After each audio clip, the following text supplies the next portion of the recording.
औज़ुबिल्लाहि मिनश्शैतानिर्रजीम बिस्मिल्लाहिर्रहमानिर्रहीम अस्सलातु वस्सलामु अलैका या रसूलल्लाह वसल्लम अलैका या हबीबल्लाह।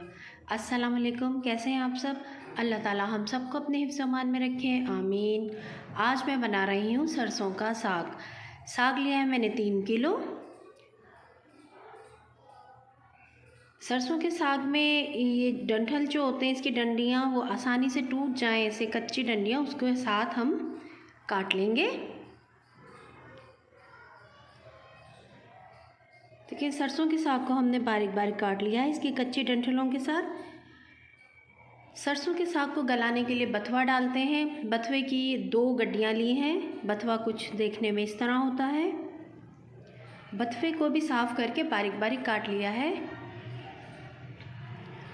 बथुआ और सरसों का साग को खुले पानी में हमें धोना है, इसमें मिट्टी ज़्यादा होती है, इसलिए हमने बड़े बर्तन में खुले पानी से अच्छी तरह धो लिया है और इसकी सारी मिट्टी निकल चुकी है। अब इसे एक बड़े पतीले में डाल दिया है। बड़े पतीले में डालकर इसके अंदर हम 5 से 6 गिलास पानी डाल देते हैं और इसे बॉईल होने के लिए रख देंगे। बॉईल करते वक्त इसमें कुछ हरी मिर्चें डालूंगी, 5-6 हरी मिर्चें, 1 पोती लहसुन की छील लिए, 1 खाने का चम्मच नमक लिया है, 2 खाने के चम्मच कुटी हुई लाल मिर्ची ली है। साग बॉईल हो रहा है, इसके अंदर ये तमाम मसाले अब मैं डाल देती हूँ। लहसुन, हरी मिर्च, कुटी हुई मिर्च, नमक डाल दिया और साग को तकरीबन 2 से ढाई घंटे तक पकाएंगे। देखिए हल्की आंच पे 2 से ढाई घंटे पकने के बाद साग बिल्कुल गल चुका था, तो इसको अच्छी तरह से घोट लिया है। इसे घोटने के बाद इसमें आधा प्याली गंदम का आटा छान कर डाल देती हूँ। इसमें मकई का आटा भी डालते हैं, मैं गंदम का आटा डाल रही हूँ। इसको गंदम का आटा डालने के बाद इसे 10 से 15 मिनट और पकाना है लो फ्लेम पर। देखिए कितना क्रीमी हो गया है ये। अब ये तैयार है, इसमें हम लगाते हैं तड़का।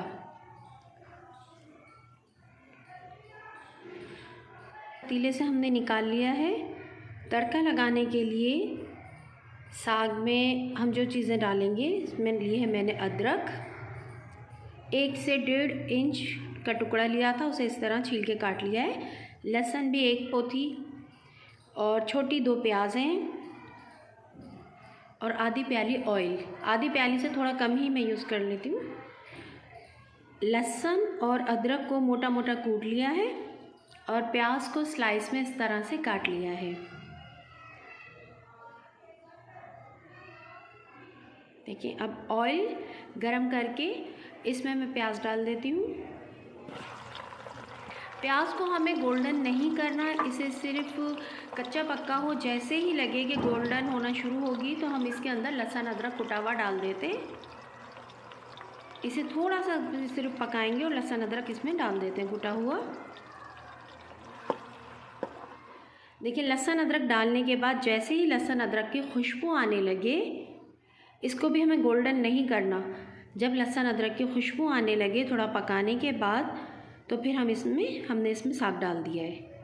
जो उबला हुआ घुटा हुआ साग है, इसमें हमने आटा भी डाला था। इसे हम अच्छी तरह से मिक्स करेंगे। हमें इतना मिक्स करना है कि लहसुन अदरक प्याज और ये ऑयल बिल्कुल इसके अंदर मिक्स हो जाएगा। हमने इतना पकाया है इसे और कंटिन्यू हमने इसको चलाया है चम्मच से, तो इसका ऑयल नज़र नहीं आ रहा। अब हमें इसे इतना भूनना है कि इसका ऑयल नज़र आने लगे। हम इतना इसे पकाएंगे। देखिए ये 5 से 6 मिनट बाद ये ऑयल इसका निकलने लगा है, मतलब ये साग अब रेडी है। अब ये तैयार हो गया है, बिल्कुल रेडी है। नमक मिर्च मसाले हम पहले बॉयल होते हुए डाल चुके थे, अभी हमने तड़का भी लगा दिया। तड़के के बाद भी हमने अच्छी तरह से इसे भून लिया है। अब इसे हम डिश आउट करते हैं, क्योंकि ये सरसों का साग जो हमने बनाया है बिल्कुल रेडी है। आप चाहें तो इसमें मक्खन का इस्तेमाल करें, देसी घी डालें, लेकिन मैंने इसे ऑयल में ही बनाया है।